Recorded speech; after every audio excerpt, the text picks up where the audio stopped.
Hello, everybody. How are you? I hope you're doing well today. Today is such a beautiful day. It's like in the low 80s or something, and it's absolutely amazing. Yeah, it's really nice. So, let me tell y'all what happened today. Now, I had an early meeting. Well, not that early, like 11 o'clock today. But before that, yesterday, last night, I was looking for some stuff. So today is the first day of my terminal leave. Okay. I'm going to be off for like a month or whatever. So something needs to happen in that month because I'm not going to have a job in like 30 days, right? Okay. So I'm doing some stuff. All right. Now, so yesterday I applied for a, no, was it yesterday? It could have been early this morning. No, it was last night. It was last night. So I applied for a job with a cybersecurity company to do, they advertise for a content developer. Okay.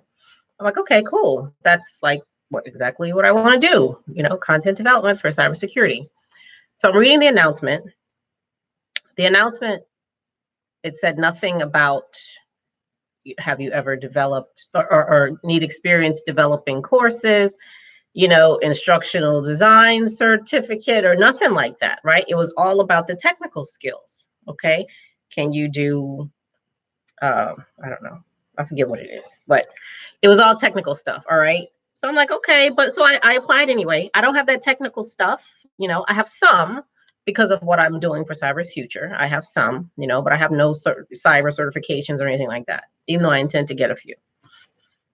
So they responded, which was really surprising to me. So I'm like, okay. So they want more detail, but they want to know things like, now again, this is a position to create training for cyber people, okay, cyber professionals, training, all right. So so they want more information, but nothing. So I have it right here. It's in my email. I'm not going to tell you who it is, but they're asking me questions like, tell us about your, do you have a high proficiency in Python, right? Which is a programming language. They have stuff here about, do you have experience with configuration management and orchestration tools like Salt? There is nothing in here about, do you have experience designing cybersecurity courses or anything like that? There's absolutely nothing regarding curriculum design, which is not surprising to me because first of all, I've been in IT training, okay, because I have to take it as a user in an organization. So I have over years, I have that. I've also taken or looked at videos on YouTube and Coursera, about cybersecurity stuff, okay.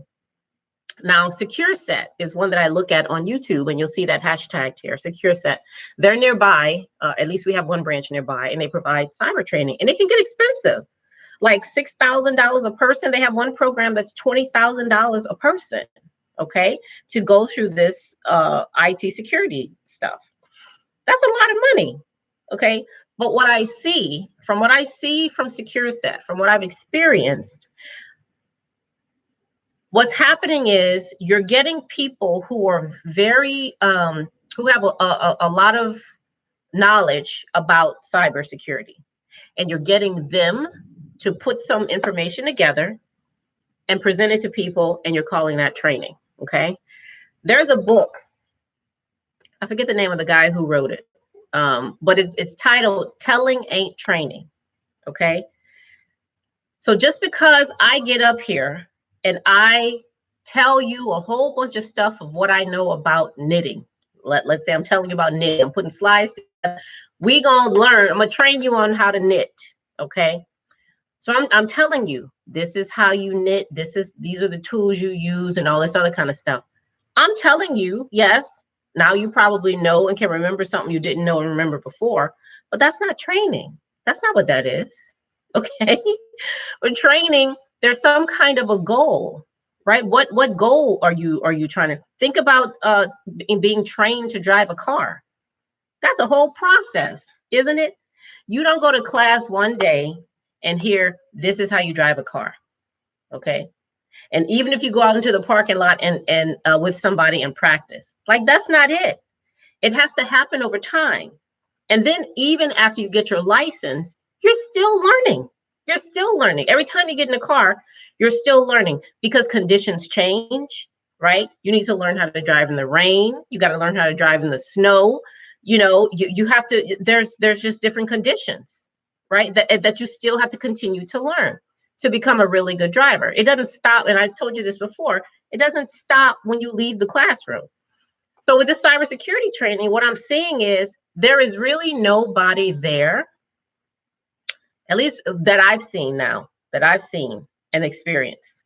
There is nobody there who is skilled and knows about how to design a curriculum or how to design training.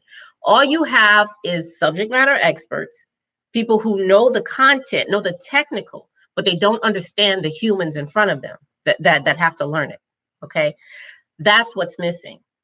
Okay. The human side of cybersecurity is what's missing. You got all the technology, you got the programming and the computers and the wires and the this and the that and the whatever, but you're missing the humanness. Okay. So now I'm gonna answer these. First of all, I'm surprised they replied. Okay, because in the first application I sent, I said I don't have this, but what I do have is what I said. Okay. So now they want more information. I'm gonna fill it out, you know, and because it sounds really nice. Plus, it's remote, and they want you to be on the East Coast. Okay, that's exactly, you know, that'll be perfect for me right now. But yeah, so that was just weird, you know. It's like I'm reading this thing. The job announcement says they want you to create training, you know, in this certain, but there's absolutely nothing.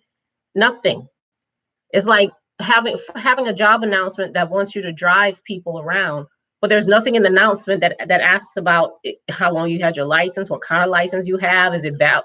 Nothing. Okay, right? They're just asking you about the technical stuff, right? Do you understand? You know, I don't know whatever it is. Okay, but there's nothing about the actual driving, you know, in there, which is just totally weird. But again, I'm going to answer the question. So, telling ain't training. Okay, let's get that straight. Me just telling you something, and then even if you're doing stuff, if I'm saying, okay, go to this website, you know, type this in here, I'm telling you something and you're doing it. Okay, that's not training. What's happening when my mouth is shut? Okay, happening. And they shouldn't just be staring at you. Okay, that should tell you right there. If the thing that happens after I stop talking is people just don't know what to do, they just staring at you, staring at each other, that tells you right now there's no learning going on. All that's going on is obeying authority. That's going on. That's it. There's no learning happening. And so, you know, and that's why you have curriculum designers and learning designers there, okay? Because they're the people who ensure that learning is happening. It's not just you sitting up there telling somebody to do something.